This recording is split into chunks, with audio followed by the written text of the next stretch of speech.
बिस्मिल्लाहिर्रहमानिर्रहीम। Dear viewers, अस्सलामु अलैकुम। आप देख रहे हैं टिंडो इन्फो टीवी और आज हम आपको जिस नेम के मीनिंग बताएंगे वो नेम है असलम।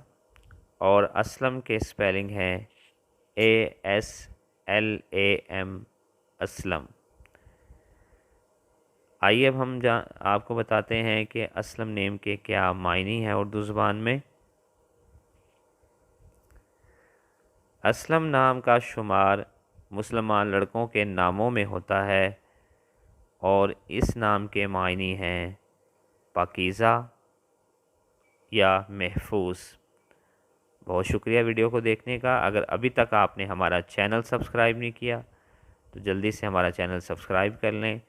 और अगर आप किसी भी नेम के मीनिंग जानना चाहते हैं तो हमारे वीडियोस के नीचे कमेंट्स कीजिएगा। हम कोशिश करेंगे कि आपको उस नेम के मीनिंग बताएं। अपना ख्याल रखिएगा। अल्लाह हाफिज़।